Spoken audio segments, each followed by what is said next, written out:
Hey, I know it's the Giants. I know it was the Giants. But a win is a win. Let's get it. Let's go. Introducing the Couch Rider Raven Report. Let's go. Ravens, Ravens, Ravens. Couch Rider. Ravens, Ravens, hey, Ravens. We gon' ride out. Ravens, Ravens, Ravens. Couch Rider. Ravens, Ravens, hey, Ravens. We gon' ride out. For some of you Twitter gangsters, this is just a hobby, original sports perspective. You can't stop me. Couch Rider Report, it's reflective. Please respect it. You will get checked, and your knowledge will be tested. I ain't the coldest Raven, but this is my show. Shout out to the Barry White rap for the beat, though.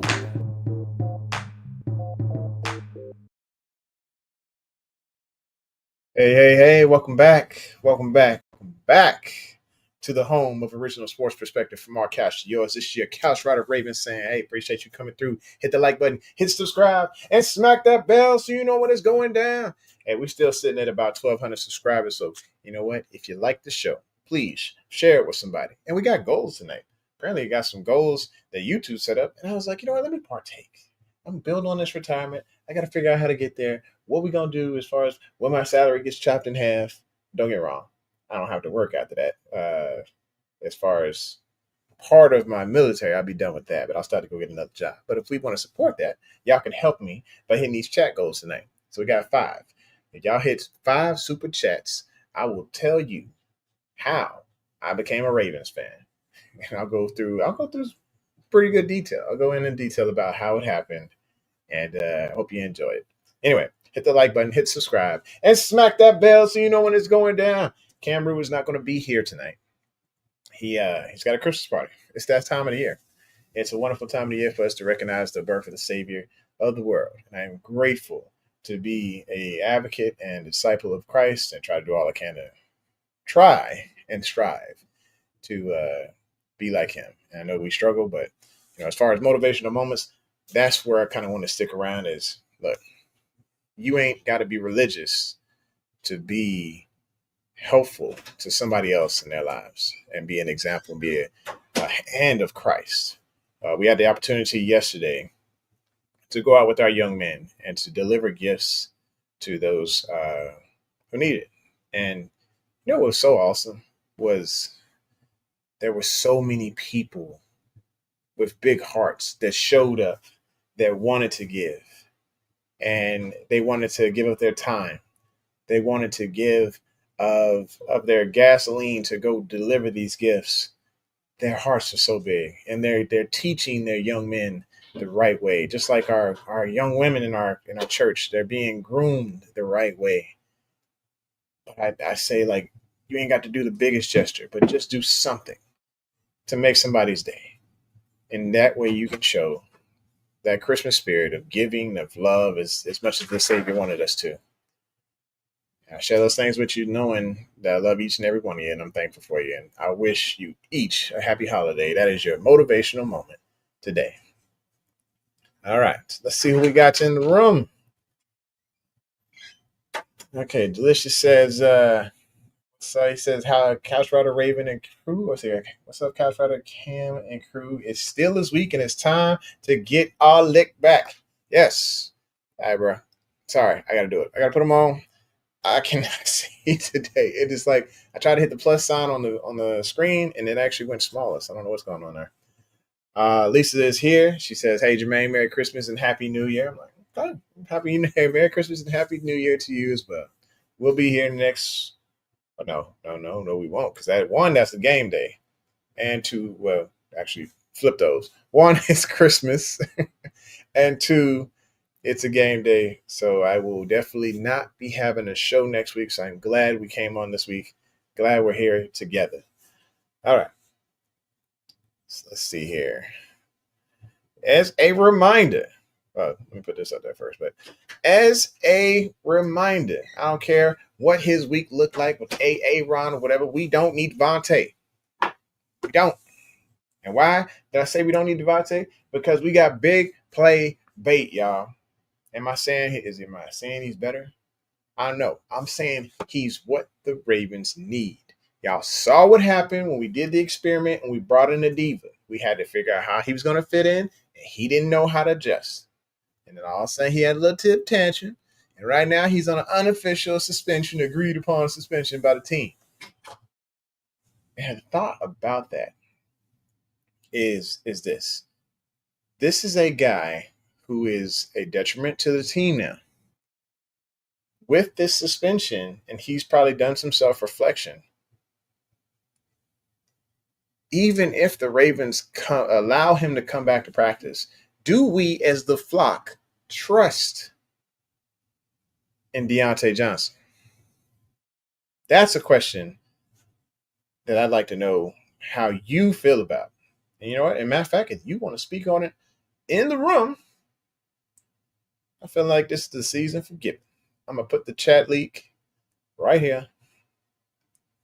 And you can go ahead and follow this link. You can pop up in the room if you want to speak your piece on Diontae Johnson. All right, Lisa's in the room. I feel like this is just going to be a great night. Brooke is here too. She said here. Lisa says, Santa baby, please slip a victory under the tree for me. Maybe I'll just sing for y'all if we hit the chat super goals. Delicious says, I wouldn't mind bringing OBJ back. All right. I mean, that's a good thing. I like OBJ. And I was okay with his performance last year. You know, it wasn't $18 million. But right now, we got some guys who are hungry right now. And I'm not just talking about Tez Walker. Dayton Wade has been sitting there on the practice squad looking for that opportunity. Miller's out there. We got guys who are ready and hungry for those opportunities to step up. And if OBJ wants to come back, I wouldn't be mad at it. It's just the fact that we would then be chipping away at another piece of the cap to bring him back. He's probably looking at different offers, and right now I can guarantee you the Rams is probably one that he's got his eyes on. I could see him going to the Rams. I could see him going to the Chiefs. So he's probably weighing those offers against the love that he has for Baltimore. So I don't know if the Ravens are talking to him, but it would be interesting to see if the Ravens were interested because it just, I don't know, another guy you got to fit in and feed. Just saying. He's on the back end of his career. He's probably going to look for that nice little last payday. And maybe he's looking for the ring. Maybe he has put the payday down since he got that 18 mil out of us that we still going to have on the books for a couple of years. And maybe he's ready to go get the ring. But who knows? All right. Brooke says she wouldn't mind either. We do have a Steeler in the house, y'all. Kenny D is in the building. Sir, we're going to get our lick back. I had to take a photo. I actually had to Photoshop my head onto somebody else's body wearing a Steelers jersey as they celebrated with a terrible towel in front of this man's pool. His nice TV setup, which I'm extremely jealous of because he got that retirement and disability 100% and all that goodness. Mr. Keefe, I ain't taking a photo this week. We getting that W. All right. He says, go Steelers. You gotta support your team. It's whatever. We in here. It's all love. I'm pretty sure they're gonna eat you up in the chat anyway. Brooke says, at least it says, hey, Brooke, I can see Kenny crying with the towel. I can see Kenny with the crying towel. Not a terrible towel, a crying towel. I like that. All right, Delicious says, not saying we need him, but for locker room presence would be great. I don't know. I feel like if we work with what we got right now and allow these young wide receivers to shine, OBJ is a name. He is a presence, and he has a Super Bowl experience and playoff experience. Those are good things.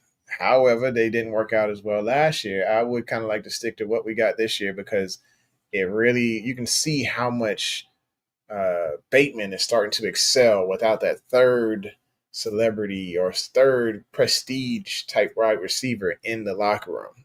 It allows him to shine a little bit more. Lamar finds him a little bit more. It's a beautiful combo right now. I don't want to mess up the rotation. It's like adding another singer to the group. Ain't nobody come see you, Otis.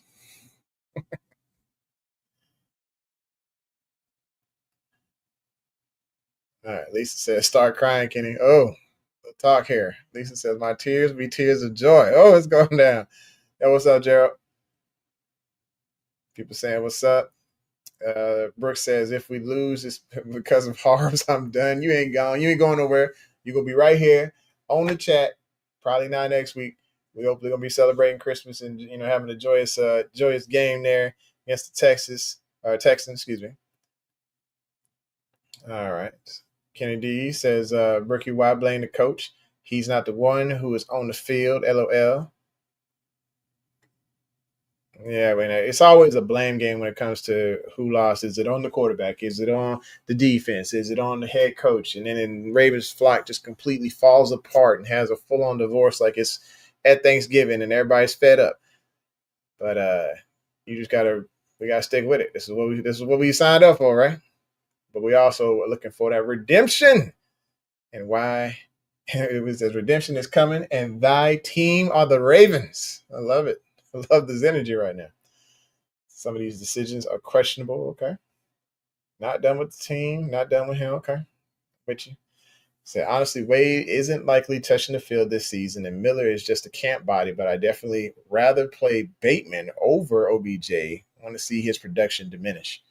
I don't want to see his production diminish. So I just like, right now, I'm looking like, with Agholor out, and I was going to get to this a little bit later, so we'll get into it a little bit later, but with Agholor out, that's going to leave an opening for more repetitions and maybe somebody be activated from the practice squad. That's why I'm thinking Dayton Wade might get an opportunity this week. That's just my thoughts. Brooke says, I love Hars, but sometimes he gets out of pocket. And this will be Lamar's first time playing Steelers in Baltimore with a crowd. I think he's played him in the past, but he didn't have a crowd. I think he had like 4,000. He didn't have the 75,000 crazy cheering voices motivating him as he goes crazy and they yell MV3. Now he's got that. So it's going to be on and popping.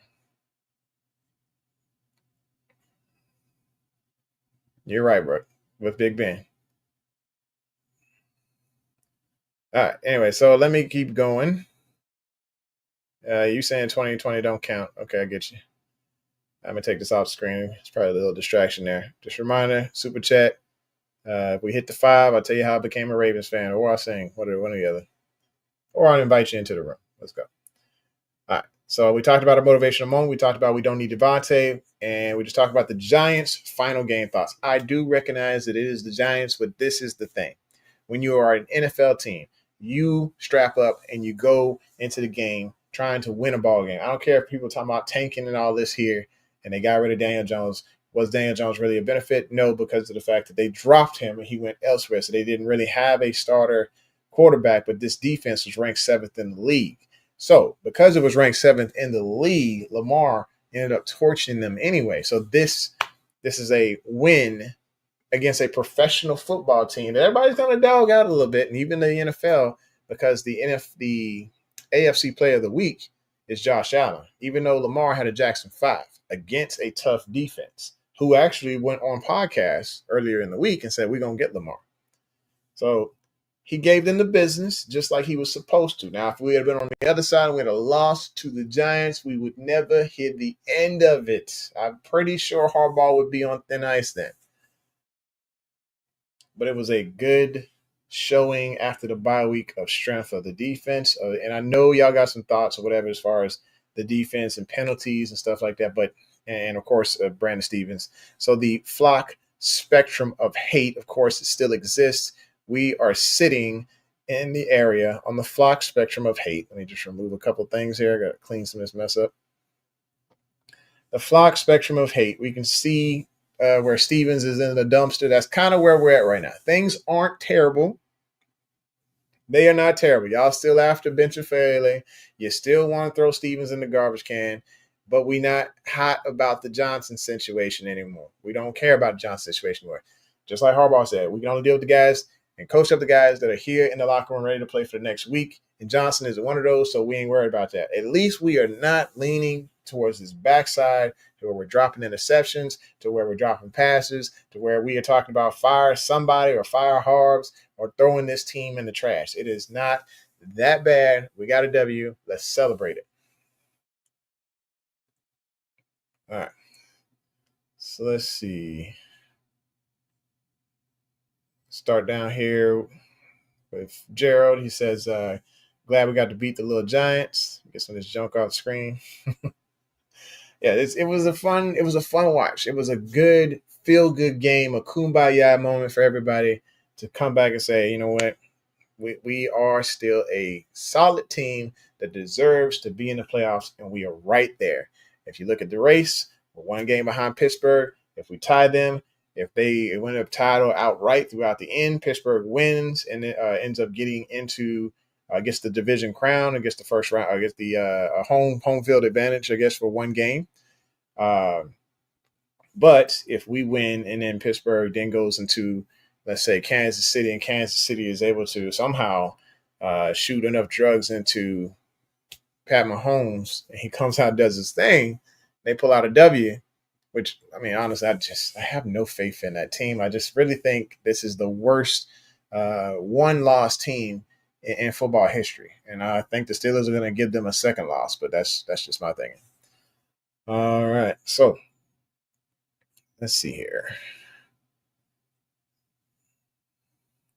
Still going back to the final thoughts on the Giants. It says, I hate how people are discrediting Lamar, but Allen went against a banged-up Lions defense and is considered the greatest thing ever. You're right. There's tons of injuries on that Lions defense. And it's almost insurmountable. You're looking at, yes, okay, they still look like a strong team on offense, very strong team on offense, but they're giving up everything on defense. Penalties definitely hurt us in that game. You're right, Brooke. My Steelers beat Lamar and company on field goals. Yeah, you beat us on field goals because our GOAT was acting like a little lamb or a sheep or something. It just, something happened to where the Tuck, I don't even know what happened to Tuck, but we were very frustrated. But he was 5 for 5 on Sunday. Not 5 for 5 field goals, but 5 for 5 extra points. I'll take whatever I can get. Those are practice. Let him keep working this thing. Let him keep doing this thing, getting those reps in. Oh gosh, we on that for like I said, on the hate spectrum, we are definitely not feeling for Haley right now. Let's see. So honestly, I hope we work on not getting a lot of penalties. I'm with you. So Lamar has a crazy game against the Steelers. I don't see how the odds for Lamar's MVP case doesn't improve. I'm with you. Yeah, so I think if he comes out there and has a performance like he did against the Giants, then we can be in consideration for MVP or MV3 this time around and have it be legit. And I think there's just a lot of recency bias when it comes to the MVP trophy right now anyway, because you look at it like Josh Allen he had at least one stinker game out there. And also, of course, he had the game against us. And head-to-head, Lamar outperformed. And then head-to-head, we got the W. They took an L to our team. And then you go down the line, you're looking at the stats. The only thing that Josh has Lamar in is rush yards. Everything else, Lamar, he rules in. QBR, matter of fact, we can just look it up. I'll show you right here.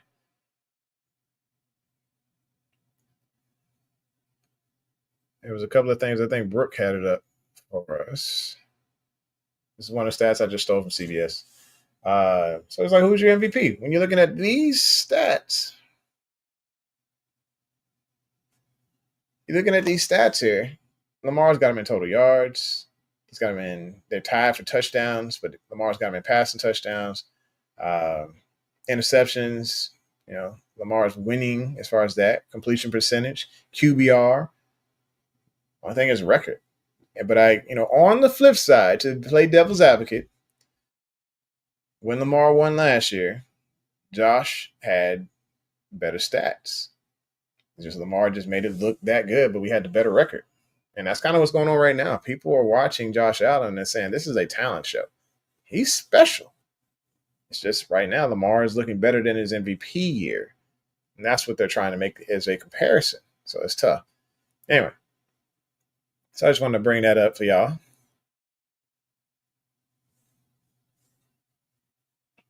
And we talked about the flock hate spectrum. Let's talk about the last time we faced the Steelers, y'all. So we know, this is the painful part.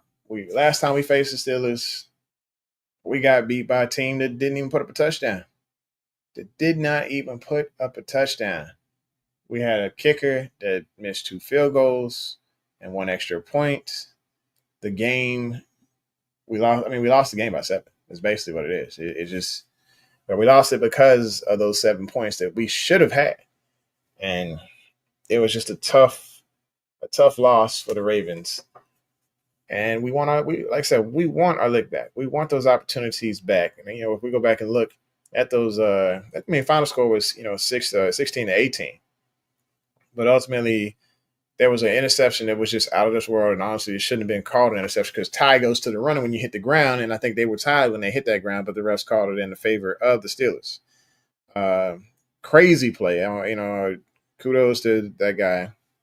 Queen even got us for a fumble, so we couldn't even talk trash to Queen after the game because the dude had 10 tackles and he had a fumble and a fumble recovery. Lamar was sacked twice. I mean, D-Hen didn't get much. He got his tutty. He got a tutty, but it was 65. I think he had 65 yards total on 13 carries, so we should have gave him the rock a little bit more. But, when it comes to that, let's talk about that. There's been games when we come out there and, honestly, the last 3 weeks, Henry hasn't had above 100 yards.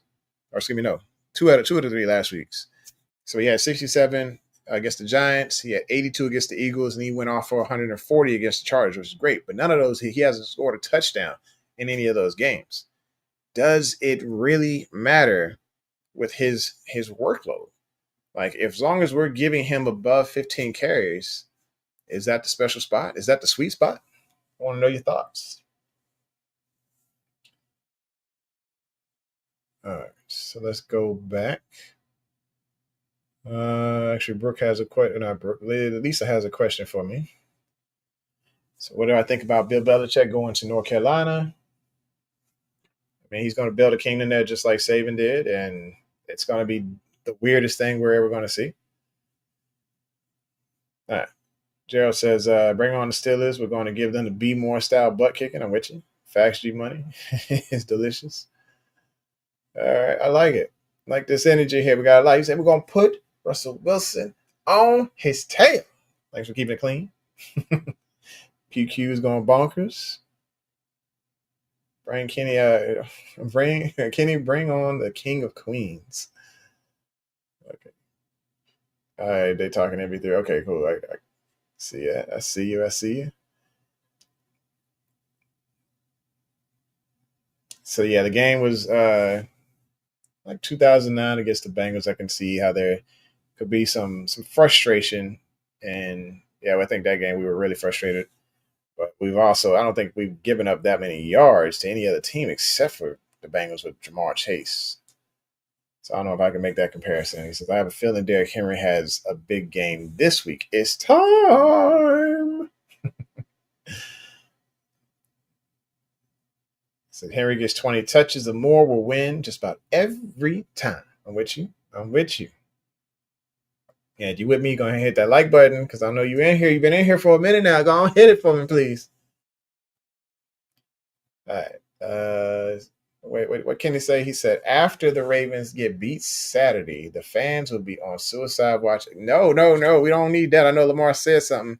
I think sometimes he got to think before it comes out of there. But, there are so many people that are sensitive to that situation. And, you got loved ones out there. Jared says, I think Derrick Henry is going to wear down the Steelers defense. I think if TJ Watt is out, then that's going to be a big factor. But like I said, there's a guy named Herbig over there, and he was everywhere against the Ravens last time. This time, I think Lamar is going to be on the lookout for Herbert and Watt, but also Highsmith is not a guy to sleep on. They got linebackers galore, and they have been teaching them great techniques. So this is something that's going to be a problem if the Ravens don't check where these guys are at before this play starts. Yeah, I appreciate you hitting that like button, man. All right. So let's move forward here. Last time we faced the Steelers, like I said, it was not a fun. It wasn't a fun outing. I mean, nobody likes an L, but at the same time, it's just the way that we lost when we know we could have had it based on our kicker.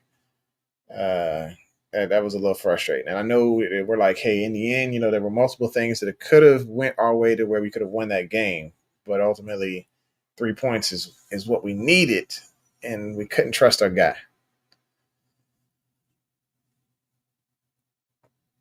Yeah, and of course, turnovers. You're right.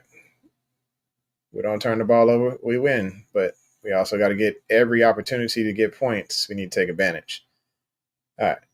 Next thing I wanted to get into was putting some respect on Bates' name. The reason I say that is because, you got to check this out. So I was just scrolling through. I was like, man, this is nice. Hold up.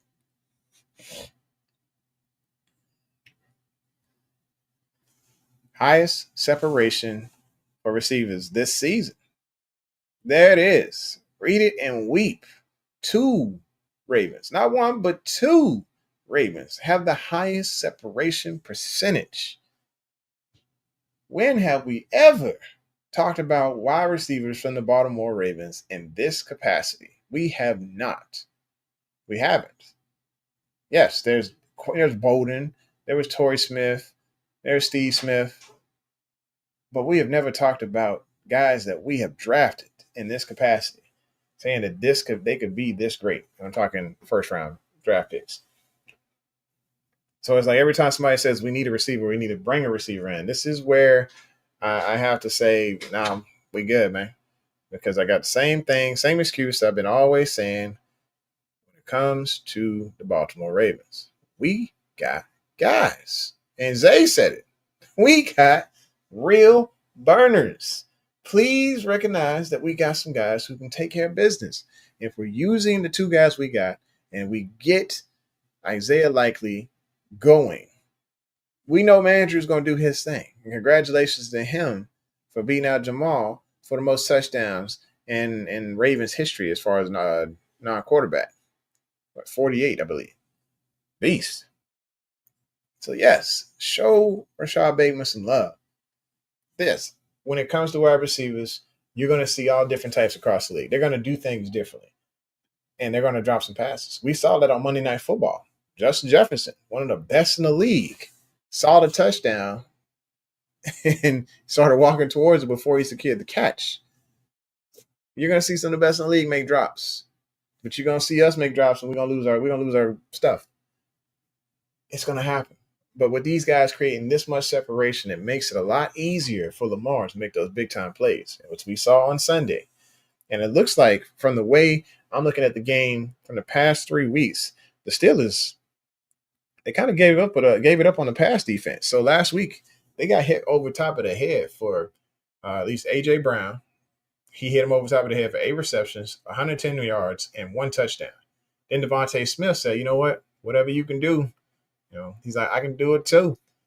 So it's 11 receptions for 109 yards and 1 touchdown. So they got hit over top of the head for 219 yards and 2 touchdowns between 2 players last week.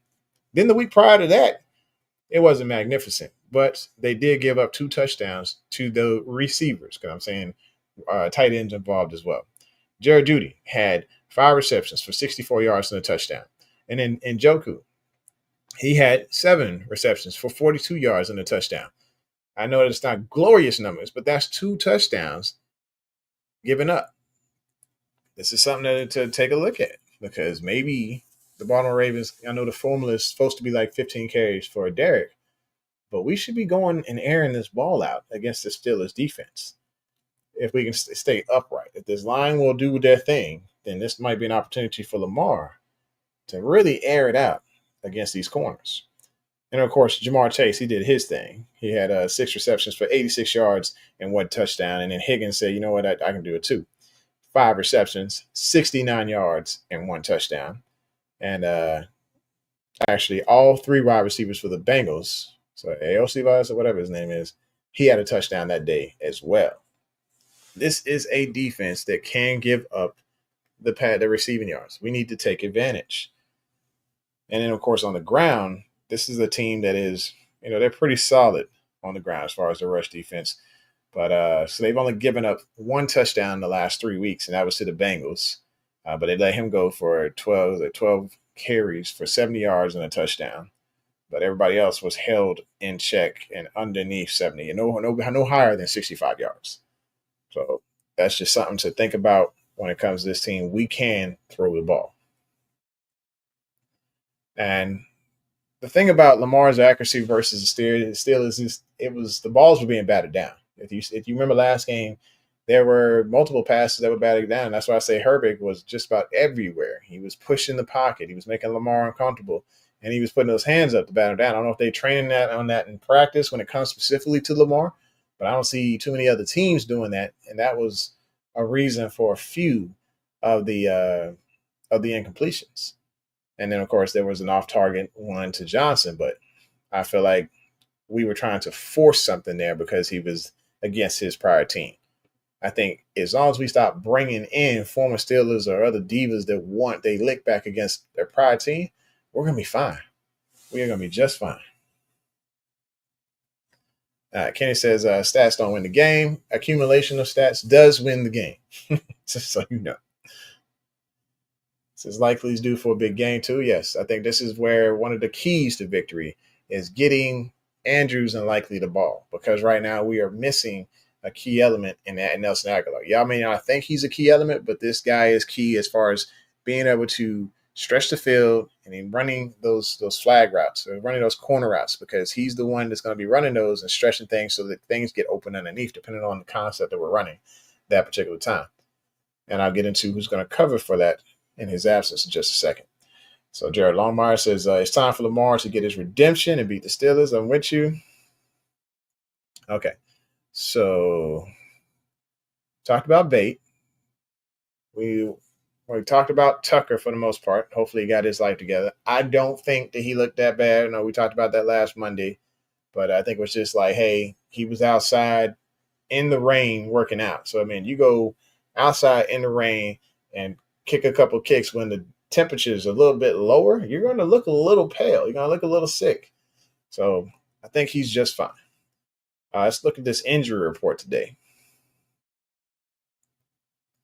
So as far as injuries, the Ravens are fairly healthy. The only one we're really missing is Agholor. And if I can find it, Brooke, you sent it, or you had it on the chat. So let's look at ours. All right. So as far as injury report, Darius Washington he's limited, but he played on Sunday with an ankle issue. And like our big one, Deontay Johnson, who cares? Justice Hill did not practice. Says something personal going on, so hopefully he's available for the game. And then you got Jalen Armour-Davis didn't practice, Nelson Agholor because he had a concussion. And then Jalen had a hamstring, excuse me. All right, so you got Owe, who was limited. TJ Tampa is full. I still want to see more reps with this guy. I want to see what he's got. But yeah, so that's your injury report for the Ravens. Let's see the injury report for the Steelers. That is very hard to see, but if you look up a little closer, you'll see that Justin Fields has not practiced this week. You'll see that the other one, TJ Watt, had a limited practice, so we don't know if he's going to be able to go Sunday because he has an ankle issue. You got Cameron Hayward, who is an exceptional veteran for them. He's having resting days, didn't practice. And let's see who else is a significant player. We got full practice from Pat Queen. Pickens may be out still with his hamstring. They said it might be a grade 2, so that might be a 4-week injury. Deshaun Elliott, he didn't practice. So, I mean, that could be like another reason where we can get some things done on the back end. You got Dante Jackson, one of the corners. If they're pulling in reserves for the corners, that could be something. This is a significant injury report now as we look further into it. All right. So let's see here. Now that we've taken a look at the injury report, like I said, one of our main injuries was Nelson Agholor. We can get into this question. With Nelson Agholor out, will this Ravens workload increase? And that Raven, if y'all, actually, I'll give you a chance to guess. I'll go ahead and look at some of these comments here. Who do you think that Raven was in the picture?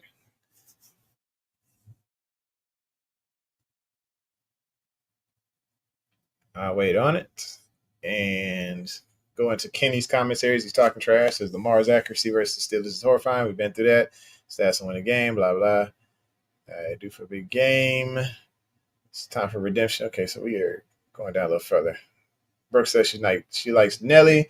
He's not as good as last year, but he'll still show up. I don't know why it says Thursday.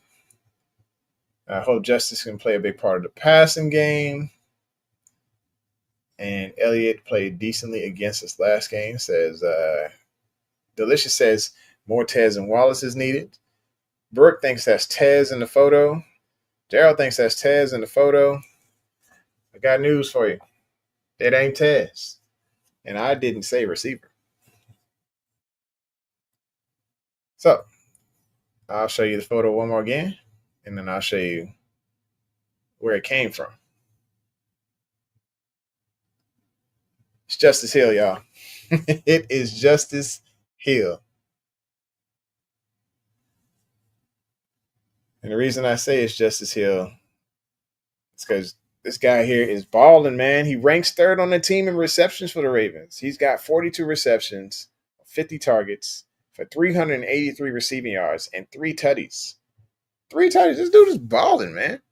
This dude has been stepping up for the Ravens significantly, while everybody else, on third down, we're just like, all right, we already know it's going to Justice. I know we got amazing receivers. They're doing their thing, but this guy is a bailout option for Lamar Jackson. And I love Justice Hill. When we first got him drafted, I had this picture, 3 Lamborghinis, and just hiding in the garage because it was Hollywood, him, and Justice. I was like, man, with these guys, they'd be unstoppable. They use them right. And Justice didn't get used as much until like the Steelers game. I think he was used in more power situations. I was like, this dude is a burner. He's an absolute dog. And he is a weapon for the Ravens who can get more opportunities now with Nelson Agholor out. And I say that because I'm like, he's being used in the reception game already. He is being used a lot, but he can be used a lot more now that we're not using that third receiver, or at least we don't have a third receiver that's stepped up yet. Sure, there's opportunities for other guys, but I believe this guy's production is going to go up significantly because of the fact that Agholor is not in the game.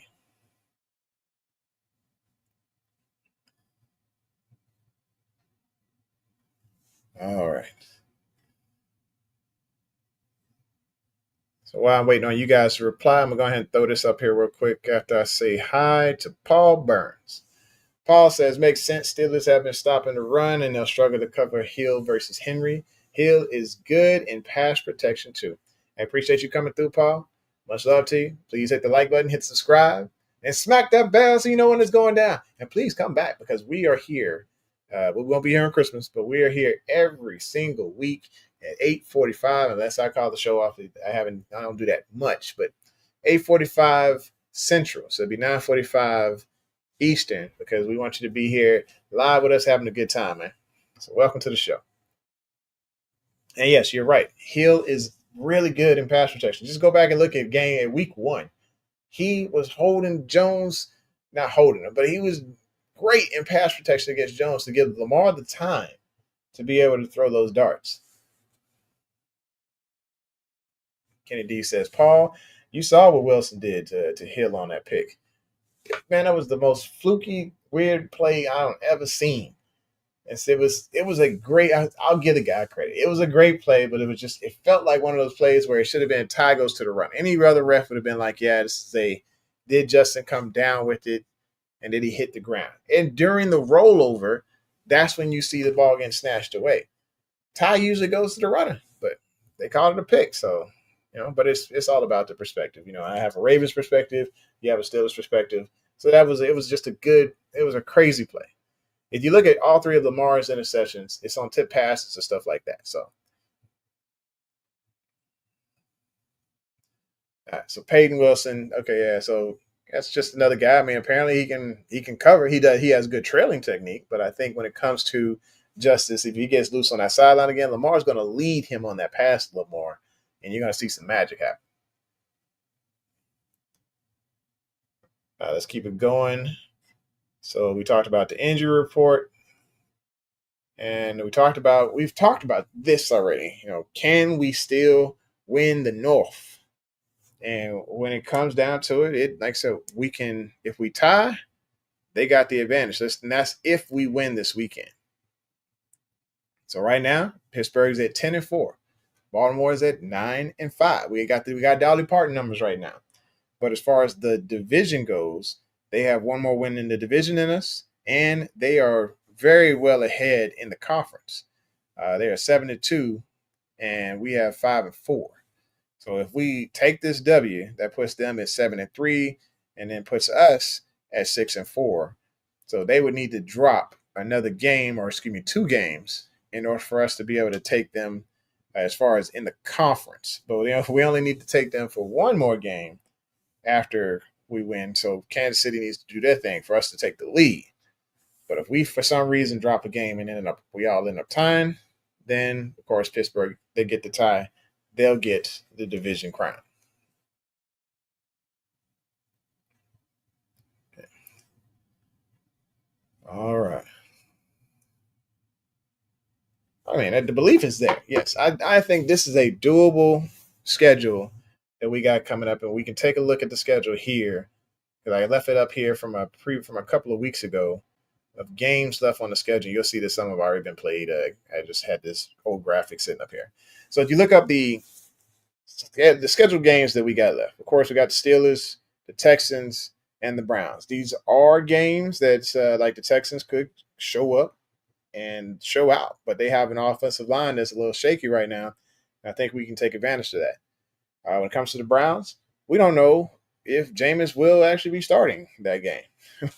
We don't know if he'll be shut down and we'll be facing a different quarterback. It's a very much an unknown, and who knows, they might just let Jameis come out there and say a good prayer and avoid pick sixes and go all out. We don't know. And then let's take a look at the Steelers schedule. If the Steelers, let's see, they face us, but then they take on the Chiefs and they take on Gerald, apparently. No, they remove Gerald's comment. All right, so after us, they take on the Chiefs, and then they have to end with the Bengals, which could end up being another shootout. I don't think the Steelers have another 30 or 44 points in there as Joe Burrow just goes off as he has been lately. Got to give him props. This dude has been slinging it despite the terrible, terrible defense that's not helping him out at all. I think, honestly, they'd have to change their game plan. It's just to keep that offense on the field as long as possible. They're effective, so they can do that. They can play around with the run game and slow things down a little bit. That way that defense gets a chance to get a breather, because that doesn't – 44 points and 38 points doesn't sound like there was a breather for that defense at all. So there you have it. So the Chiefs, the Steelers, if there is a healthy Pat Mahomes, which I doubt, a high ankle sprain is something that is horrific. It used to end wide receiver seasons, but nowadays quarterbacks seem to be getting through the high ankle sprain. And Pat was even mobile. The year he won the Super Bowl with the high ankle sprain. He was running. So I think they have the right drugs or whatever, the right therapy to get this guy through his ankle sprain. If he has to face a tuned up, the Steelers have to face a tuned up Chiefs, it could go either way.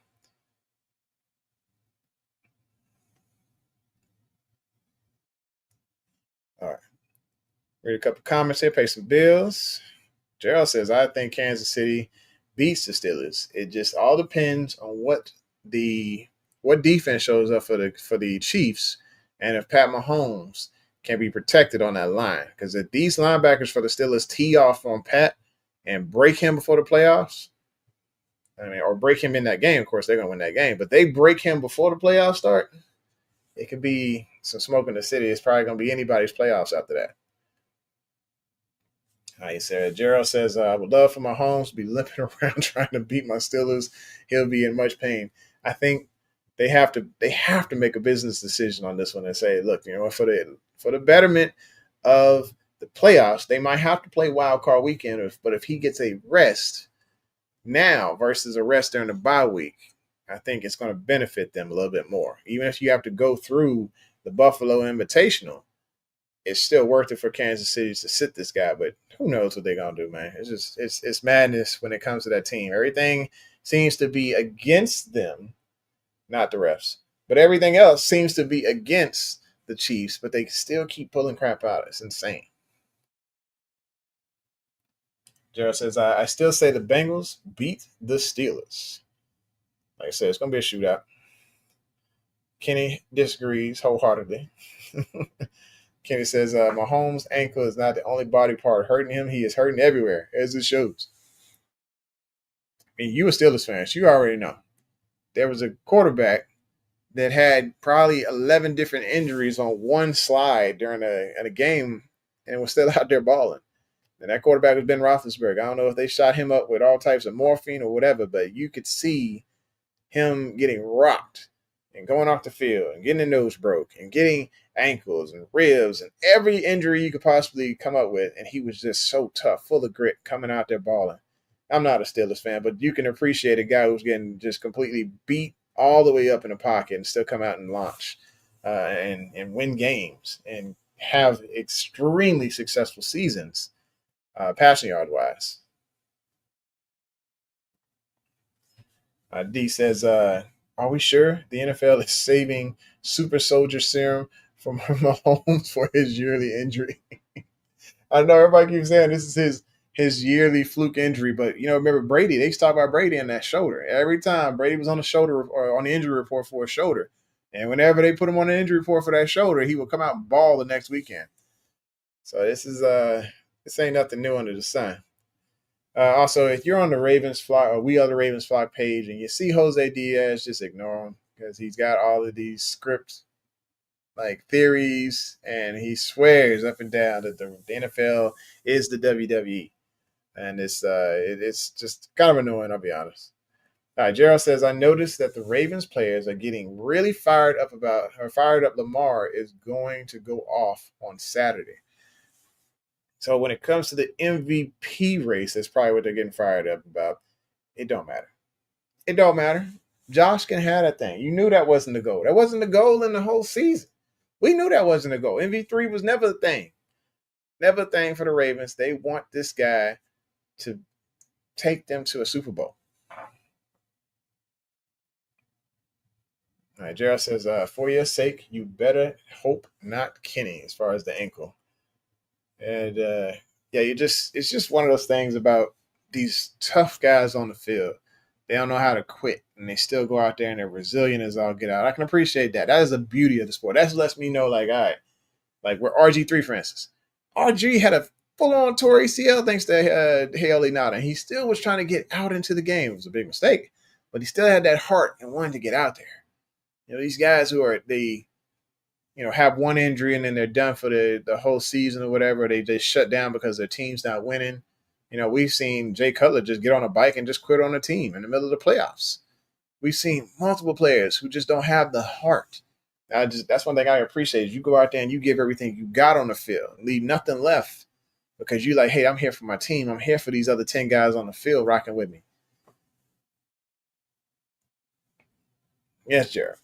We got to have the Super Bowl. Super Bowl, this is a Super Bowl, a bust. Yeah, I know that it may not look like that, but you got to look, this is going to be a different team next year than it will be this year. And there's going to be another mobile quarterback or two inserted into the game. And that's going to frustrate teams even more, we'll have to study tape even more because you're seeing the evolving of the quarterbacks running around. You got Josh Allen out there. You got Jalen Hurts, two extremely mobile quarterbacks that are playing at the top of their games. And then you're going to have Shadir playing for the Raiders probably or the Giants. But it's going to be another headache inserted in that people have to game plan for. Got to get this championship now because the mold that Lamar made is going to cause headaches in the future for the rest of this league. Brooks says, Mahomes faking. Ain't nothing wrong with him. They do this every year. Did you see him get folded like a lunch? This was an insane fold the way they hit this. I thought he tore his ACL. I was shocked it was just a mild high ankle sprain. And Gerald says, Jermaine, I still get the feeling that TJ Watt is going to play Saturday. Yeah, if with the limited practice, I think that he's still going to come out there and give it his best shot. I'd rather have a limping TJ than a fully healthy Herbig and what's his name? Other guy, I just mentioned his name earlier. Highsmith. Highsmith and Herbig, I don't want to see them come out there fully charged up, ready to rock, fully healthy. TJ Watt is a monster, don't get me wrong, but limping, that gives us a little bit of an advantage, especially if he's going against Roger Rosengarten. And Rosengarten is a pretty solid right tackle. It was a great pickup by us. He hasn't really allowed much pressure at all on Lamar. It's been a pretty much a clean side, the right side of the field. Now it comes to the middle, we still got issues with guards, and we know that. But you can see that between Voorhees and Cleveland, when they came out there on that final drive, you could see a better effort. But I mean, hopefully Harbaugh is seeing something there too. All right. So keys to victory when it comes to Ravens versus Steelers this Saturday. We got to pass the ball. I get that we need to run the ball as far as getting Henry his carries. But honestly, we got to look for those opportunities downfield to take those shots. With the injuries that the Steelers have right now, with Deshaun Elliott sitting out there and he's hurt, we need to take advantage. If TJ Watt is on a broken wheel, that's more time to throw. That's more time to get this ball down the field. The next key to victory, so we talked about passing the rock. Getting the rock to Justice Hill, I believe, is another key to victory. And then penalties, folks. We really got to stop getting dang near 12 penalties a game. This is insane amount of penalties to have. I think we're leading the league in penalties right now. I think it might be 112 penalties is what we have. And it's ridiculous that, I mean, yes, some of them might be on the rest, but other parts of it is on pure discipline. We gave up an entire touchdown this past Sunday to the Giants because of penalties. It was pass interference, a holding, all these different things that we needed to have together. And I know that's a discipline thing from Zach. Zach needs to be on it as far as getting them to use better technique and being less grabby with the hands.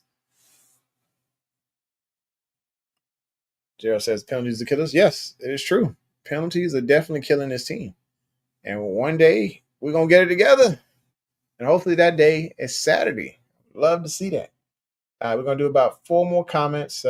Just a reminder, because we have not hit our super chat goal. It is not hit there at all. That's okay. Just a reminder that this team is still going to be the game is still got to be played. We may think that there are things that we have advantages of, but it's still got to be played. And I think that Baltimore's going to come out there with their best foot forward, and we're going to see what happens. I think Steelers going to come out there ready to punch us in the mouth or try to punch us in the mouth again.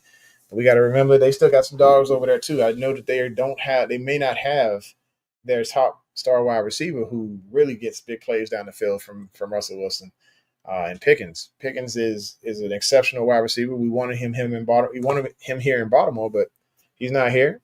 And he's making plays for them, and it's going to be a problem if he's out there. But if he's not, it's one less problem we got on the field. We may be able to play like close to the line of scrimmage and get a little bit more pressure on Russ face. All right, so last few comments. Turnovers. That is a key. I think I like that. Oh, Kenny's got a bet, y'all. Kenny says, if the Ravens win Saturday, I will change my chat icon to a Ravens icon for a week. Is anyone willing to meet him on this meet him on the bet there and change their icon to a Steelers icon if we lose. Brooke is telling me it is time.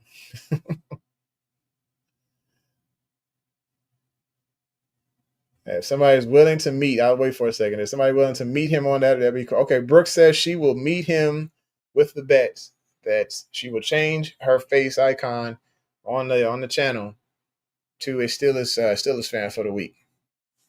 And maybe I might have to go live for one of those days just so we get the proof. It won't be on Christmas. We know that. So maybe the day after. We'll see. Kenny said, it's on. It's on. All right. So we have come to the end of the show. I appreciate y'all for coming through. For those of you who are not live, just know I appreciate you as well. Equally, I'm falling off the couch because I appreciate everything y'all do for us as far as just being here. And just know that, hey, if you like the show, please share it with somebody. Share it on your chat. Share it in some other sports chat or whatever, and let other people go to the channel. Let's make this thing grow. Let's make it beautiful. Oh, wait a minute. Got one more comment here from Kenny. That's going to be from Gerald. He says, I think Kyle Hamilton and Roquan Smith get a turnover each. Okay, we don't want to be just overshooting like that. I think it's wishful thinking. I think it can happen.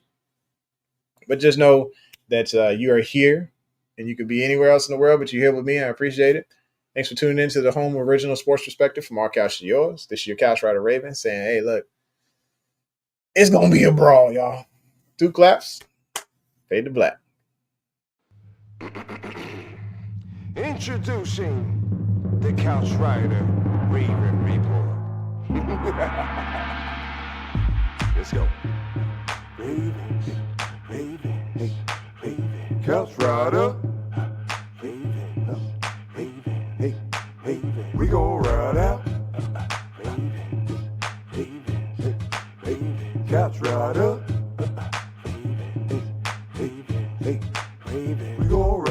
For some of you Twitter gangsters, this is just a hobby, original sports perspective. You can't stop me. Couch Rider Report, it's reflective. Please respect it. You will get checked, and your knowledge will be tested. I ain't the coldest Raven, but this is my show. Shout out to the Barry White rap for the beat, though.